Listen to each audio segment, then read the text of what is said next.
ఇక సంపన్న భారతీయుల్లో Mukesh Ambani top $116 billion సంపదతో అగ్రస్థానం. $84 బిలియన్ రెండో స్థానంలో గౌతమ్ అదానీ, మూడో స్థానంలో శివా నాడర్. చూడరా వార్త. ఇక మొత్తం 116వ స్థానంలోకి, అంటే ఎక్కడో ఉండాల్సినటువంటి ఆయన $116 బిలియన్ ఈరోజు దేశంలోనే కాదు ఆసియా ఖండంలోనే ఆయన గొప్ప సంపన్నుడు అయిపోతా ఉన్నాడు. సంపన్న భారతీయుల్లో అంబానీ నికర విలువ $116 బిలియన్, రెండో స్థానంలో గౌతమ్ అదానీ. వీళ్ళిద్దరు ఎవరు అని అంటే నరేంద్ర మోడీ గారికి కుడి భుజం, ఎడమ భుజం. వీళ్ళిద్దరు ఏం చెప్తే నరేంద్ర మోడీ అదే ఎత్తుడు. ఈయన ఒక జియో ఫోన్ తీసుకొస్తానా అంటే ఆ జియో ఫోన్కి సంబంధించినటువంటి ఏంటి ప్రచార కార్యకర్తగా మన నరేంద్ర మోడీ పనిచేస్తాడు. అవసరమైతే బిఎస్ఎన్ఎల్ మొత్తాన్ని సర్వనాశనం చేసి జియో లేవడం కోసం బిఎస్ఎన్ఎల్ ఆగం చేసిన వ్యక్తి నరేంద్ర మోడీ. అట్లా ఒక్కటి కాదు రెండు కాదు, ఎన్ని చేసిండో. అసలు కరోనా టైంలో ప్రపంచం మొత్తం తలకిందులు అయితే వీళ్ళ ఆస్తులు మాత్రం సెకండ్కు $90 కోట్ల పెరిగినాయి. సెకండ్కి పెరుగుతుంది పోతుంది, నిమిషానికి 100 కోట్లు. ఎక్కడ నుండి పెరిగినాయా, ఎట్లా పెరిగినాయా ఆస్తులు? నరేంద్ర మోడీ చెప్తారా సమానం చెప్పి దమ్మున్నదా నరేంద్ర మోడీకి? ఫోర్బ్స్ ప్రపంచ కుబేరుల జాబితాలో భారతదేశం నుంచి రిలయన్స్ ఇండస్ట్రీస్ అధినేత ముఖేష్ అంబానీ మరోసారి అగ్రస్థానాన్ని సొంతం చేసుకున్నారు. ఆయన నికర విలువ $116 బిలియన్. గత ఏడాదిలో $83 బిలియన్ పోలిస్తే ఇప్పుడు నికర విలువ 39.76% పెరిగింది. అంటే $100 బిలియన్ క్లబ్లో చేరిన తొలి ఏషియన్గా అంబానీ మరో ఘనతను దక్కించుకున్నారు. ఇది కూడా చూడండి, $100 బిలియన్ ఏదైతే ఉందో మార్క్ ఏదైతుందో దాన్ని దాటిన తొలి ఏషియన్, ఆసియా ఖండంలోనే మొట్టమొదటి వ్యక్తిగా అంబానీ ఈరోజు పేరు సంపాదించుకున్నాడు. ఇంకో 4% అయితే మరి అదాని కూడా పోతాడు కదా, ఇబ్బంది ఏం లేదు. ఇంకో 3 నెలలు 2 నెలలు, ఒక 2 నెలలు కష్టపడితే ఆ నరేంద్ర మోడీ 2 నెలలు జీతం ఉంటే తప్పకుండా వీళ్ళు కూడా పోతారు, అదాని కూడా పోతాడు $100 బిలియన్ రెండో వ్యక్తిగా. మరి ప్రపంచ టాప్ 10లో ప్రపంచంలోని 10 మందిలో ఆయన 9వ స్థానంలో ఉన్నారు. ఇక అంబానీ తర్వాత రెండో స్థానంలో గౌతమ్ అదానీ $84 బిలియన్ ఉన్నారు.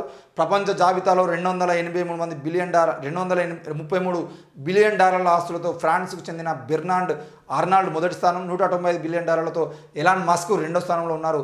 2024లో అత్యంత ధనిక భారతీయుల వార్షిక ర్యాంకింగ్ను ఫోర్బ్స్ ఇటీవల వెలువరించింది. ఈ ఏడాది 200 మంది భారతీయులు ఈ జాబితాలో చోటు సంపాదించారు. 2023తో పోలిస్తే వారి సంఖ్య గణనీయంగా పెరిగింది. నిరుడు అటువంటి భారతీయుల సంఖ్య 169. వారి ఉమ్మడి సంపద విలువ $954 బిలియన్. నిరుటి $675 బిలియన్ కన్నా ఇది 41% అధికం అని చెప్పేసి వార్త వస్తున్నాం. మరి టాప్ 10 భారతీయుల జాబితా చూస్తే ముఖేష్ అంబానీ $116 బిలియన్లతో మొదటి స్థానంలో, గౌతమ్ అదానీ $84 బిలియన్ రెండో స్థానంలో, శివ్ నాడార్ నికర విలువ $36.9 బిలియన్ మూడో స్థానంలో.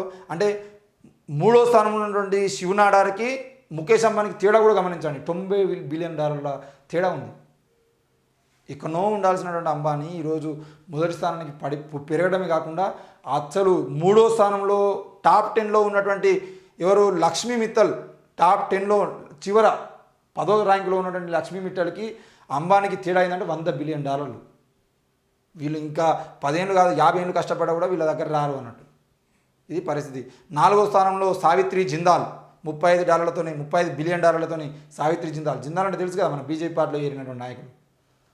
ఇక దిలీప్ షెంగ్వి $26 బిలియన్ 5వ స్థానంలో. మరి సైరస్ పూనావాలా $21 బిలియన్, కుశల్ పాల్ సింగ్ నికర విలువ $20 billion, Kumar Birla $19 billion, Radhakishan Damani $17 billion, Lakshmi Mittal $16 million మరి వీళ్ళు ఈరోజు దేశంలోనే నెంబర్ 1గా ఎట్లా ఎదిగిర్రు అనేదానికి నరేంద్ర మోడీ ఒక్కడే సమానం చెప్పాల్సి ఉంటుంది. ఎవ్వరకు దాని సీక్రెట్ ఎవరో తెలియదు ఇప్పటివరకు, నరేంద్ర మోడీ తప్ప. నరేంద్ర మోడీ కూడా తెలుసు తెలియదు, వాళ్ళు ఆడిచ్చేటువంటి బొమ్మ కాబట్టి తెలిసే అవకాశాలు కూడా తక్కువ ఉంటాయి.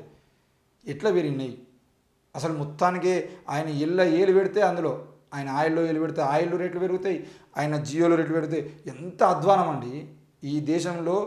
ఓ ₹45 కార్డు, ఓ ₹30 కార్డు వేసుకున్నా అంటే మిస్డ్ కాల్ ఇచ్చుకున్నా, లేదంటే హాయిరా ఎక్కడో అని చెప్పేసి మాట్లాడి వితిన్ సెకండ్స్లో ఫోన్ పెట్టేసుకుంటే 10 పైసలు, నిమిషానికి 10 పైసలు చొప్పున డోకోమో సిమ్లో, లేదంటే యూనినార్ టు యూనినార్ ఫ్రీ అని చెప్పేసి యూనినార్ సిమ్లో ఏదో ఒకటి ఎయిర్సెల్ ఏంటి ఎంతసేపు మాట్లాడినా కూడా 10 పైసలే, లేదంటే నిమిషానికి ఇంత అని చెప్పేసి సెకండ్కు సెకండ్కు 60 పైసలు మాట్లాడితే 60 సెకండ్లకు ఇట్లా ఒక్కొక్క ఆఫర్ పెట్టి ఆనాడు ఫ్రీ సిమ్ములు తీసుకొని డోకోమో లాంటి సిమ్లో 10 పైసలతోని లేదంటే కొన్ని సిమ్ములేమో బిఎస్ఎన్ఎల్ సిమ్ అయితే 5 నెంబర్లకు ఫ్రీ ఇచ్చేది, లేదంటే కొన్ని సిమ్ములు ఆ యూనినార్ కానీ లేదంటే కొన్ని సిమ్ములు ఎయిర్సెల్ కానీ ఇట్లాంటివి ఏమో నైట్ 10 గంటల నుండి పొద్దుగాల 6 గంటల వరకు ఫ్రీ ఇచ్చేవి.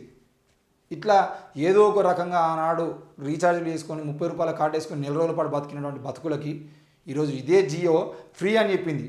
ఇంటర్నెట్ మొత్తం ఫ్రీ ఫ్రీ ఫ్రీ కాలింగ్, మీరు ఎంతసేపు మాట్లాడుకున్న ఫ్రీగా మాట్లాడుకోవాలని చెప్పేసి ఒక 6 నెలలు ముందుగా పెట్టి 6 నెలల తర్వాత ఏడాది కాలం పొడిగించి ఏడాది పూర్తి అయిపోయిన తర్వాత ప్రతి వ్యక్తి జియో సిమ్ తీసుకొని జియో జియో అని చెప్పేసి జియోకి పోర్టాయి. అప్పటి వరకు బిఎస్ఎన్ఎల్, డొకోమోనో, యూనినారో, ఐడియానో, ఎయిర్టెలో ఏదో ఒక సిమ్ వాడినటువంటి వ్యక్తులు అందరూ కూడా జియోకి వచ్చిన తర్వాత జియో పోర్ట్ అయిన తర్వాత వాళ్ళందరికీ 119 రూపాయలు రీఛార్జ్ చేసుకుంటే నెల మొత్తం ఫ్రీ ఇంటర్నెట్ ఫ్రీ మొత్తం ఫ్రీ అని చెప్పేసి చెప్పిండు. ఆ 119 కాస్త ఇప్పుడు 399 రూపాయలు అయింది. ఈరోజు నేను కానీ మా అక్క కానీ మా బావ కానీ మా కుటుంబ సభ్యులందరూ కానీ మా అమ్మకు రీఛార్జ్ లేకుండా అమ్మకు ఫోన్ ఉండేది, మేము అందరం మా అమ్మకు ఫోన్ ఇష్టం, మా అమ్మతో మాట్లాడటం. కానీ ఇప్పుడు మా అమ్మతో మాట్లాడినా మా అమ్మ ఫోన్ రీఛార్జ్ చేయాలి. మా అమ్మ ఫోన్ రీఛార్జ్ చేయకపోతే కనీసం ఫోన్లు మాట్లాడడానికి వచ్చే ఫోన్లు రిసీవ్ చేసుకోవడానికి కూడా ఈరోజు 249 259 రూపాయలు పెట్టి రీఛార్జ్ చేసేటువంటి పరిస్థితికి ఈ దేశాన్ని తీసుకొచ్చినటువంటి భ్రష్టు పట్టించినటువంటి వ్యక్తి ఎవరు అంటే వాడు అంబానీ. మరి అట్లాంటి వ్యక్తుల్ని ఈరోజు పెంచి పోషిస్తున్న వ్యక్తి ఎవరు ఉన్నారంటే అది మోడీ. వీళ్ళ కోసమే పనిచేస్తాడు. దేశంలో ఏ ఒక్కరి కోసం ఈరోజు భరతమాతకి జయ అని అంగిలింపుకోవడం కోసం కాదు నరేంద్ర మోడీ పనిచేసేది. కాషాయ జెండాలు వేసుకొని నువ్వు రోడ్ల మీద తిరిగి ముస్లింల వ్యతిరేకంగా ఓటు బ్యాంకులు సంపాదించడం కోసం చేస్తున్న వ్యక్తుల కోసం కాదు ఈరోజు మోడీ పనిచేసేది. మోడీ గత 10 ఏళ్ళు పనిచేసింది కేవలం ఈ ఇద్దరు వ్యక్తుల కోసమే. ఇంకో 10 ఏళ్ళు అధికారం ఇచ్చినా కూడా ఆయన పనిచేసేది వీళ్ళిద్దరి కోసమే. ఈ దేశంలో నుండి పోర్ట్లను కానీ, ఈ దేశంలో నుండి ఎయిర్పోర్ట్లను కానీ, ఈ దేశంలో నుండి రవాణా వ్యవస్థను కానీ, ఈ దేశంలో ఉన్న రైల్వేని కానీ, ఈ దేశంలో నుండి ఎల్ఐసిని కానీ, ఈ దేశంలో నుండి బిఎస్ఎన్ఎల్ కానీ, మొత్తం కరెంటును కానీ, మొత్తం క్రూడ్ ఆయిల్కి సంబంధించిన ఫ్యాక్టరీలను కానీ మొత్తాన్ని కూడా ఈ ఇద్దరి చేతుల్లో పెట్టి దేశాన్ని మొత్తం వాళ్ళ చేతుల్లో పెట్టి నరేంద్ర మోడీ అనే వ్యక్తి బొమ్మగా మారడం కోసం అన్ని ప్రయత్నాలు చేస్తూ ఉన్నాడు. వాళ్ళ పార్టీ బతకడం కోసం వీళ్ళ సంఘటన చేయాల్సిన పరిస్థితి వచ్చింది. మరి ఎన్ని రోజులు ఈ రాజ్యం నడుస్తుంది ఏందనేది చూద్దాం. ఎట్టి పరిస్థితుల్లో కూడా దయచేసి వచ్చే లోక్సభ ఎన్నికల్లో మరి ఎవరికి ఓటు వేస్తారు, ఎలాంటి వ్యక్తులకు ఓటు వేస్తారు, మరి అంబానీ లాంటి ఆస్తులు పెరగడం కోసం మీరు ప్రయత్నం చేస్తున్నారా, లేదంటే పేదవాడి జీవితాలు బాగు చేయడం కోసం మీరు ప్రయత్నం చేస్తారన్న విషయాన్ని దయచేసి అర్థం చేసుకోవాలని కోరుతూ థ్యాంక్ యూ.